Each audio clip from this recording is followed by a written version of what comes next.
Hello, hello, Faith Nation. I'm Juan Garcia, social media correspondent for CBN News. Thank you for tuning in. I'm here to make sure we have fun today. So I want you to show love in the comments and tell us, should faith have more or less involved in politics? And have you heard about the upcoming blood moon? And what do you think about the healthcare bill saga? Hey, listen, we have an amazing show planned for you today with our guest, White House Press Secretary Sean Spicer. That's right, today we bring the press briefing room to you. And guess what? The cameras are on. So send in your questions, your thoughts, and share this post so your friends can also jump in on the conversation. Faith Nation starts right now.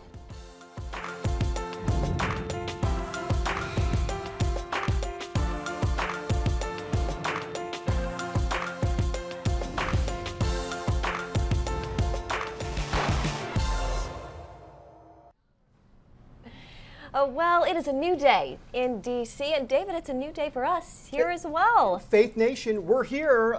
It's not Face the Nation. Faith Nation. Listen, no disrespect to John Dickerson over at CBS. This is Faith Nation, and we're not playing. We're going to be interactive during the show. Send us your comments. We're moving through this pretty quickly, and we've got big tier A guests. We do. Every week we're going to be bringing you exclusive access to some of the biggest movers and shakers in the Beltway. And David, we have a pretty big guy up on tap. Talk about a mover and shaker. Let's bring him in. Would you, Sean Spicer from the White House. Sean, you're going to consider yourself a mover and a shaker, right? What are you? Definitely. Not this. It's way too hot to be moving or shaking today in Washington, D.C. But big congratulations to you and Jenna. It's great to see this show on now and represents such a growing audience that you guys have at CBN, and I'm glad and honored to be part of the kickoff.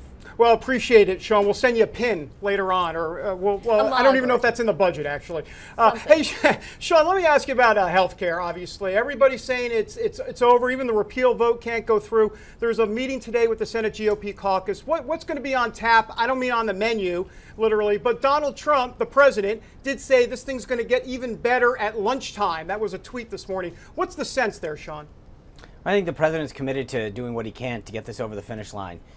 He understands how important health care is to American families and individuals, and so he's going to do everything he can to make sure that he puts a bill in place that gives the American people the access to health care and the affordability that they were promised over 8 years ago. We all know that Obamacare is a massive failure. It's costing too much. It's giving people a hard time getting to the doctors that they want to see and they need to see. And so the president's going to use every tool in his disposal to do what he can to repair health care, to fix the mistake that Democrats handed us. So is health care still alive at this point, or what's the status? What would you say? Well, I think Obamacare as a health care system is clearly dead. It has failed, and the president's going to do everything he can to work with our party to make sure that we put in place something that every Republican has promised for the last 7 years. So he's not going to give up. He's going to keep fighting, and this lunch hopefully represents an effort to continue that momentum. We've seen this before. We had this in the House, and the president fought very hard and got it over the finish line. I think he's going to make sure that he does everything he can to get everyone on the same page. So this lunch is another effort to do just that, and if we have to, then we'll move forward next week in some way, shape, or form to continue the promise that Republicans have made. Sean, can I ask you a quick question straight up, because you're a straight up guy, which is Lisa Murkowski, Rob Portman, some of these folks, look, they voted for repeal only in 2015, and now they're saying they're not going to vote for that. How disappointing is that to this White House? Well, again, I think that those individuals, they, as you noted, all voted in 2015 to repeal Obamacare. They talked about how bad it was and the concerns that they had for the reasons that I laid out, that it wasn't giving people the affordability nor the accessibility that they were promised. So we would hope that those same people, when given a chance now, if they don't want to vote for this comprehensive approach to repeal in a place, would at least work with us on the repeal bill, something that they all voted for in 2015, and then give us 2 to 3 years to come up with a comprehensive replace bill. If that's where they want to go, we'll go there. It's something that they always supported, that they supported a couple of years ago, so we can at least default to that. But obviously the president still is committed to trying to do both repeal and replace. Sean, we all know tax reform is a heavy lift. What is the lesson learned from healthcare, and what's the strategy here? Well, remember, Jenna, I mean, we had to do, in the arcane way that Washington, D.C., and particularly the Senate operate, healthcare was being done so that it would achieve savings, that while we would get an affordable and accessible way to do healthcare, it would also achieve savings that could be used through this process that's known as reconciliation in the Senate. So obviously that had to go first. But with tax reform, we've really engaged in a very comprehensive listening tour of businesses, individuals, companies, associations. We haven't had comprehensive tax reform since 1986, and as you all know, the world has changed significantly since then. We need a tax code that is simpler, that gives people the relief that they need, and updates the code to reflect the technology and modernization that we've experienced since then. So we've done a lot of outreach to make sure that we have support and an understanding of what the American people, what American families, individuals, small businesses need to help grow the economy, to help their families, to help people save and reinvest. And I think that as we head into the summer months, we're going to continue to have that conversation with the American people, and hopefully early in the fall when Congress returns, we'll be able to move forward with that legislation. Sean, let me ask you about the press briefings. You want to set the record straight a little bit. Look, you're must-see TV. You were must-see TV for a while. You're like the Seinfeld of television news or television politics. Give us the sense of how you decide there what's going to be on camera and off camera. What's the mechanism there, if you will? Well, there's a lot of factors, David, that go in every day, and obviously one of the things that gets overblown, as you know, you're here quite often, is that we brief every day. And the question is, I think for some individuals, they want everything on camera every day. And as you know, like today, the president's going to have several events on camera. He's going to have the pool involved. And so on days when he's going to be doing big events and making major policy initiatives, it's obviously much more important to have the president's voice carry the day. And so we'll engage with reporters throughout the day. One of the things that people don't sometimes appreciate because of the way that they get it is, we're here very early in the morning, we stay very late at night, we're engaging with the press all day long, doing interviews like this, communicating with the press, and then we do a briefing every single day. I think for a lot of folks that they're more interested in getting the clip, to put on the internet, to put on their news, and we're interested in making sure that we communicate with the American people, that we give the press an opportunity to get their questions answered. But we're not here to make it a spectacle either. We want to make sure that we do things that are informative and helpful to get the president's message out, to answer the key questions. So on days when he's talking in particular, we're going to make sure that we let his voice carry the day. And the mainstream media, they want to talk about Russia all day long. Sean, what is a story that a lot of people are missing? Well, they're missing a lot of things, Jenna. I mean, when you talk about healthcare and education, tax reform, as you just mentioned a second ago, those are things that are on the top of mind. Immigration, gang violence, the opioid crisis. There's so many things that are affecting communities throughout this country. Religious liberty that we're talking about here in the White House on a consistent basis that aren't breaking through in the mainstream media. Now, I would say the one thing that's really interesting is that we did a big Made in America push the other day on Monday, where we talked about businesses and the efforts and the regulatory reform and the tax reform that the president's pushing to help Americans and to help American companies reinvest in this country, to help jobs grow. And we got great coverage throughout the 50 states. We didn't necessarily get so much on the national news. That's one of the challenges that we face, breaking through and talking to local and regional reporters and outlets, because I think that's where we get our bang for our buck. Last question, Sean. I know it's hot out there, so let me ask you real quick. The Jerusalem embassy situation, the vice president said the other day that, look, it's not a question of if, it's only when. This sounds like a pretty solid commitment to move the embassy to Jerusalem. What's the take? Well, again, I'm not gonna get ahead of the vice president. That's something that's still being worked. It's a commitment that the president made, and the vice president obviously is much closer to this issue in terms of the president's thinking. But we have been very close to working with at the staff level on this, and when we have an announcement, we'll make sure that we get it out there. Sounds good. We're done with questions. I will say this. We get a question all the time on Facebook to you specifically. There's a question from folks out there. They want to know how they can pray for you. So that's a question for them. Not from us, but from them. What's your answer to them? Well, honestly, anytime someone says that they're praying, that's a very meaningful thing, and obviously the way in which they communicate with God is very personal. Some people like to say a rosary or recite a prayer. Some people want to talk in their own personal way. It's obviously prayer is something that I think every individual has to decide how they want to have that conversation, and I appreciate any and all of it. Sean, thank you so much for joining us. Always great to see you. You bet. Thanks, Jenna. And again, congratulations on this show. I know it's going to be a great hit. And Sean, the pin is in the mail. Thanks, David. It is hot out there. Yeah, he was sweating, but you know, I would have been sweating too. So. Whew. Nice of him to join us. Fantastic. And Yeah. our first guest, and it's got to be worth a pin, maybe even more than a pin. Look, a couple quick takeaways. It was interesting. He didn't want to go there in terms of throwing any GOP moderates under the bus, like Lisa Murkowski and Rob Portman. Why? Because there is a chance still that healthcare somehow, some way can get, here's the evangelical term of the day, resurrected. Thank you very much. I worked on that. There you go. Thank you so much. Resurrected at some point. So I think there's still potential hope. Maybe a sliver of hope, but there's some hope. Keep hope alive. Yeah, keep hope alive. Yeah. We will see. One last thing real quick. It was interesting on healthcare, where not just on healthcare, but on the briefings, the actual briefings that Sean talked about. And you know, to me, what's fascinating is the media is all up in arms that he's not on camera. Hey, look, they're briefing. Audio, the last time I checked, audio counts just as much as video. And words are words, no matter where they come from. I get the beef that the media has, don't get me wrong, but having said that, you know, it feels a little disingenuous that you can't get the information just because it's audio. So anyhow. It's the same information. That's right. Same information being put out there. All right. Well, we want to see what all of you are out there are saying. For that, let's send it over to the social desk with Juan. Hey, Juan. Ooh, Hey, David and Jenna, how you guys doing?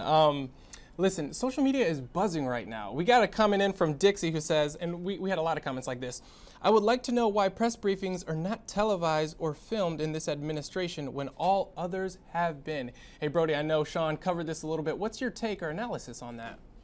Well, I mean, the bottom line is what Sean Spicer just said, Juan, which is that they don't want any of these clips going viral in the sense that there are a lot of reporters out there. Let's be honest, there are a lot of TV reporters that get up and they're mic'd and the camera is trained on them because they got the ABC, NBC, CBS camera in there, and it's going to be that NBC Nightly News clip of the day, and they're like, why should we play this game with you guys? And so, you know, there is some credence to that. I mean, because there is grandstanding going on.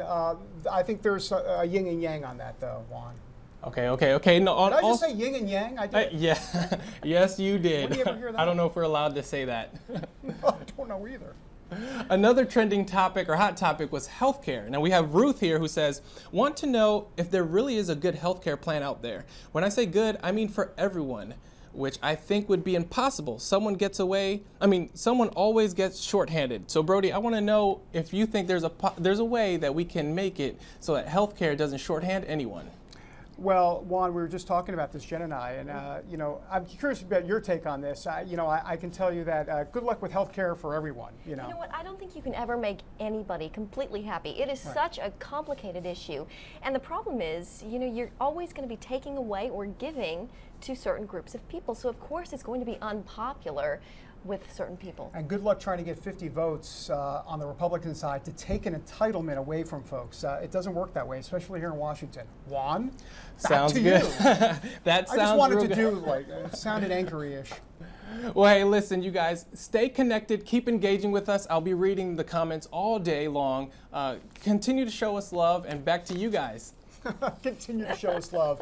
Yes, please. Yes, please. Yeah, show us love and all sorts of ways. Look, hey, Jenna, talk to us a little bit about CBN News. And you know, it's a new day in DC. We're getting a lot of access. A lot of people may be like, CBN News, like .com, but CBN. Tell us more about CBN. Who are we and what are we all about? Well, for those of you who are just new to CBN News, we wanted to tell you a little bit about ourselves. So, yeah, take a look.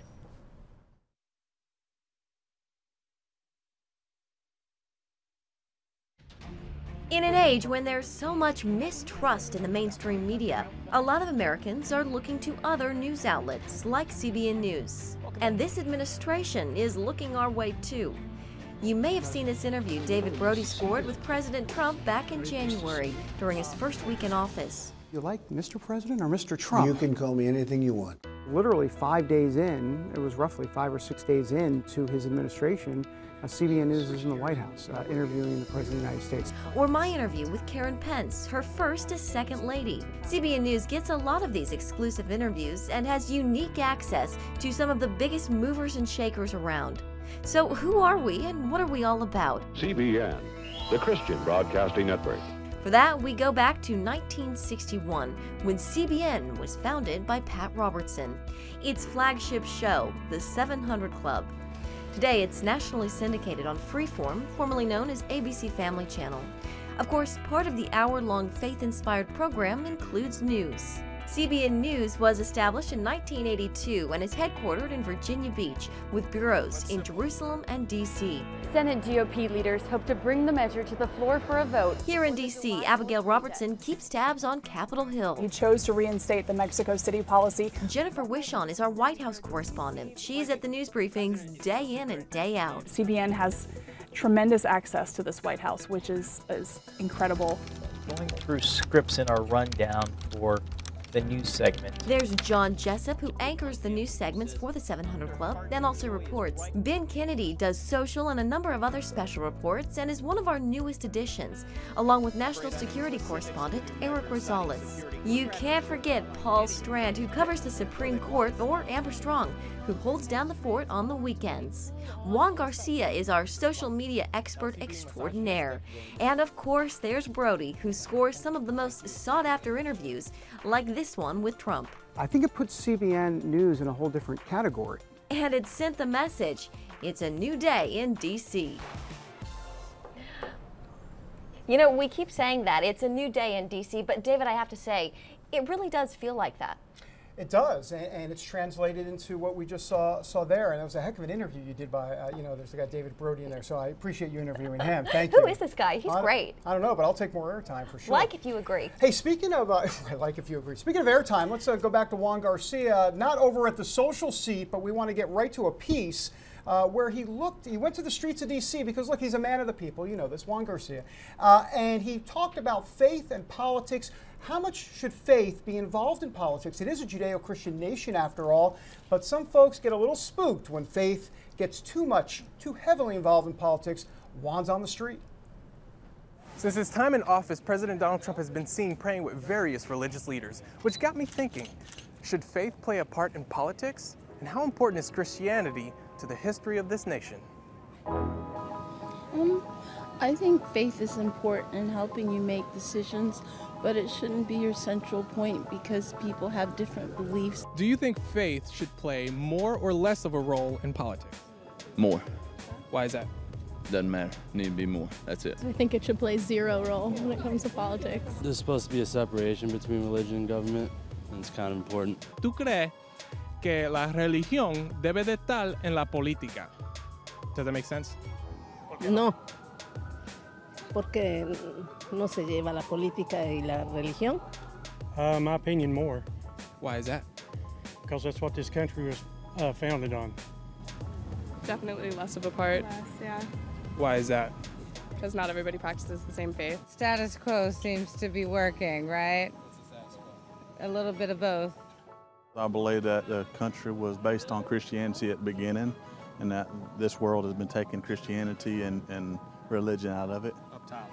Do you think this nation was rooted or built on Christian principles? I do, yeah, absolutely. No. Now what we really need to do to build a nation is really separate church and state.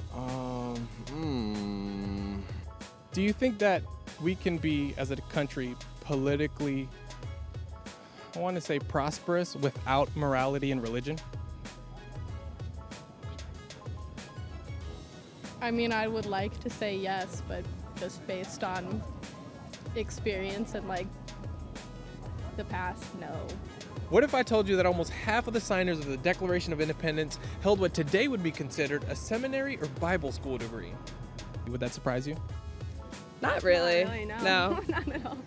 What if I told you that out of the 27 grievances in the Declaration of Independence, they were all sermons preached from the pulpit prior to that day? Would you believe me as well?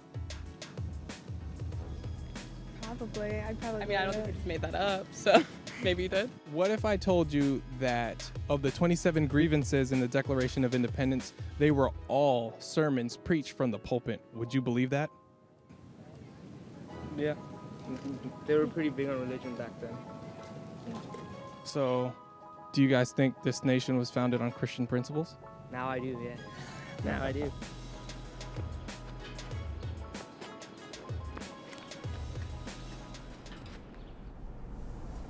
You know what, Brody? I love that you called me a man of the people. That's my new title now. But hey, the comments are still flowing in. This one's from John Moeller. Faith in Jesus Christ should be front and center, just like the majority of our founding fathers. Do you think that's something that maybe not being taught in schools today, Brody?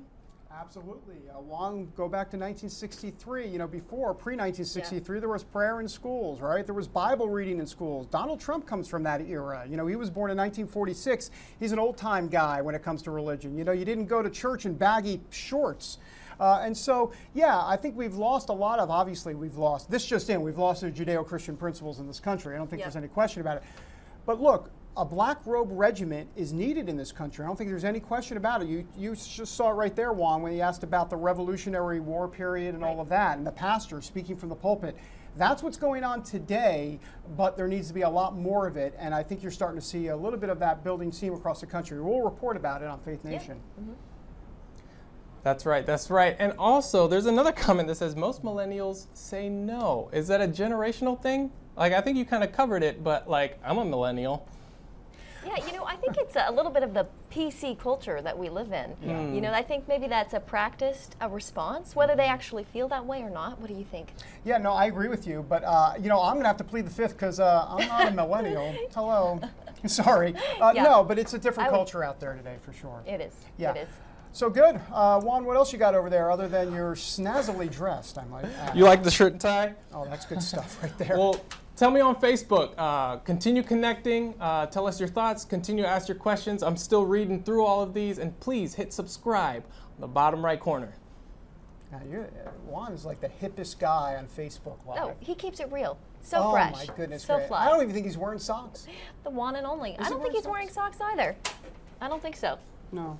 No, he's not. No. All right. Well, hey, there's a lot of talk about fake news. We hear that word a lot. It's kind of a buzzword, fake news. And so sometimes it can be hard to sort through fake and fact and just to sort through all of it. So we took a poll and just online, and we said, this kind of had to do more with the president and the fact that he works closely with a lot of his family members. There's a lot of fake and fact when it comes to that, it seems. So our poll question, do family members working at the White House hurt the president? We put it out there. You responded. 77% said no, 23% said yes. David, what do you make of these results? Well, not necessarily surprising especially if it's a pro-Trump crowd out there, and this is part of the issue in this country. You know, we're so divided. There's this parallel universe. You know, you put that to the Washington, D.C., New York, Acela corridor crowd, and you're going to get a reverse of those numbers. And so I think that that's part of the reason for Faith Nation, to let that voice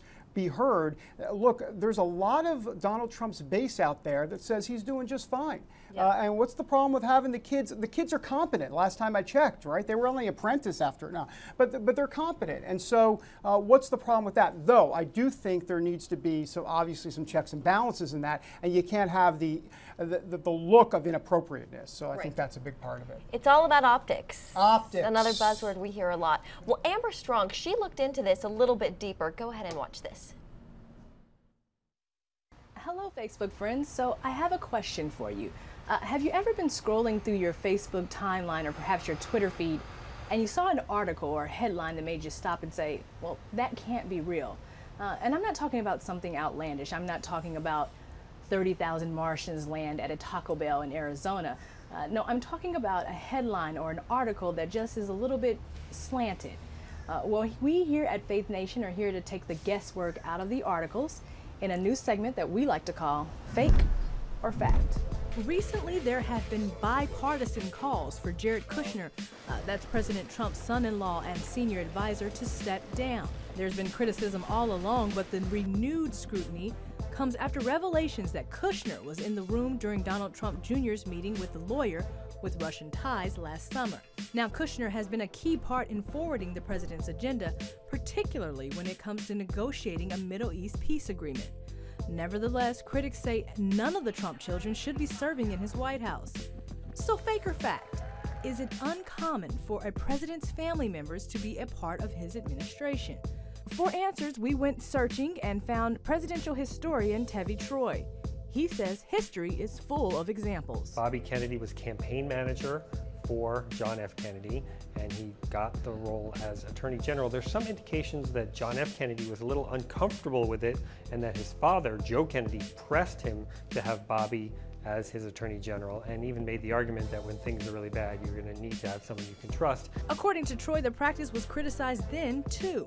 Well, not only was there criticism, but interestingly, later they passed anti-nepotism laws, so the president could not appoint a cabinet secretary who was from his own family. Now, about that 1967 law, apparently Lyndon B. Johnson signed it over what some say was his immense dislike for Bobby Kennedy. Others say it was to limit nepotism in lower levels of government. However, there are loopholes. One way to get around it is for a family member to refuse a salary. The other way is for a family member to take an advisory role. A 1993 lawsuit accused Hillary Clinton of violating the rule when she was asked to lead a task force on health care. But a federal judge dismissed the idea of a first lady being a government employee, and that same ruling also said the 1967 law doesn't apply to roles within the White House.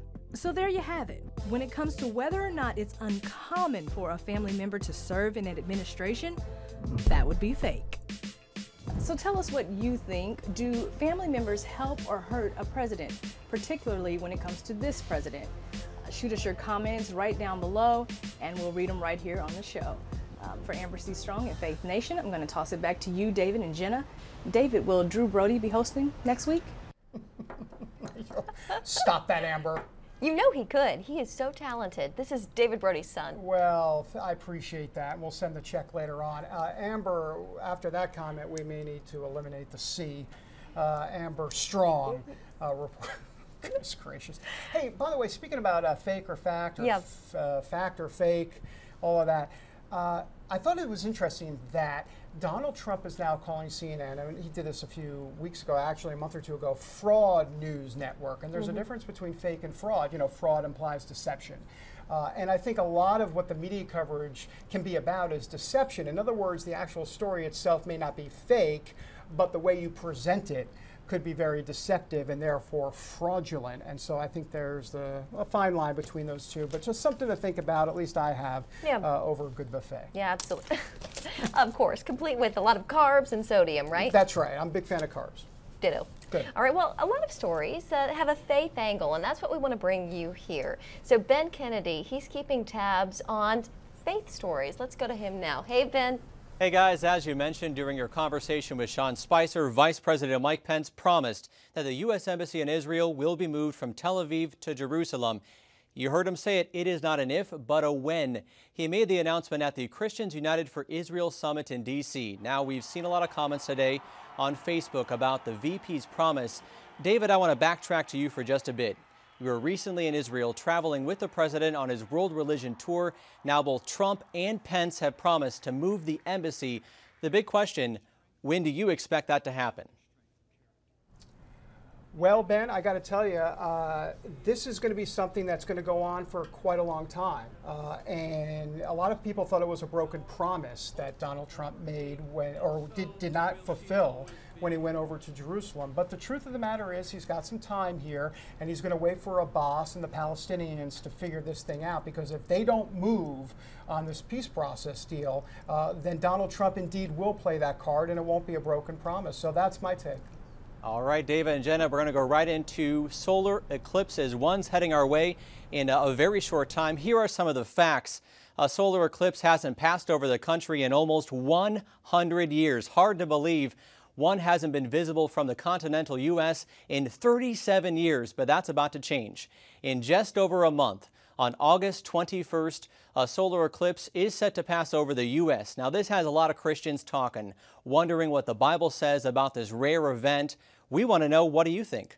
Comment below, leave any questions you might have. CBN News has an upcoming interview with Pastor John Hagee. Now, he'll answer some of your questions, so make sure to leave those comments, and we'll have that interview soon for you coming up on Faith Nation. I'll send it right back to David and Jenna. Boy, Ben, you're looking dapper. So I'm dapper. going to call him so Jake dapper. I've decided. That's our like Faith Jake Nation. Tapper on CNN. Thank you very much. Anyhow, thanks, Ben. Appreciate that. All right, let's go ahead and send it back to the social seat with Juan. Juan, what are people saying? Hey, every time we mention Israel, the numbers go through the roof. Boom. I got Janet who says, wherever I stand with Israel. Brody, unpack a little bit of the implications and the significance of this administration and the relationship with Israel. Well, let's start with this. This just in, Jared Kushner is Jewish, and he's the president's son-in-law, which I think gives him a bit of street cred in this department, Juan. I don't think there's any question about it. And beyond that, look, I mean, his AIPAC speech was well received, and you just go down the list. I mean, Netanyahu loves the guy, right? Yeah. I mean, so there hasn't been any misstep here, but of course, if you listen to the media, they're going to want to always nitpick on certain things, and of course, there was that whole Holocaust statement that didn't get handled well by Sean Spicer. But the reality is that there's no doubt that President Trump is a friend of the Jewish people, and he knows, and he's getting advice from evangelicals, that he has to stand with Israel, because that's right, we go back to Genesis, we know that if you stand with Israel, you'll indeed be blessed. That's right, and we want you to continue to like, comment, share this stream. Remember, I get paid by the like, just kidding. But yeah, we read all those comments, and back to you, Brody. All right, thank you, Juan. Well, Brody, first show just about in the books. I have to ask you for your Brody File take. What do you think? I've been looking forward to this. This is the narcissistic portion of the show. Thank you so much.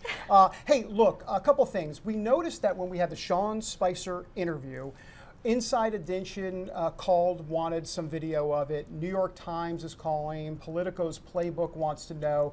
And it got me thinking, hey, not only is this a new day in D.C., but it's really a chance to drive the conversation, not in a conservative way, not in a liberal way, in a biblical way, and having more eyeballs tuned here to CBNnews.com. And so that's what we're doing here on Faith Nation. And who knows? Inside Edition is paying attention. Jenna, something must be going right. Yeah, this is just the beginning, I have a feeling. All right, well, thank you so much, everybody, for joining us, and we'll be right back here again next Wednesday, 12:30 p.m. Eastern Time. We'll see you then.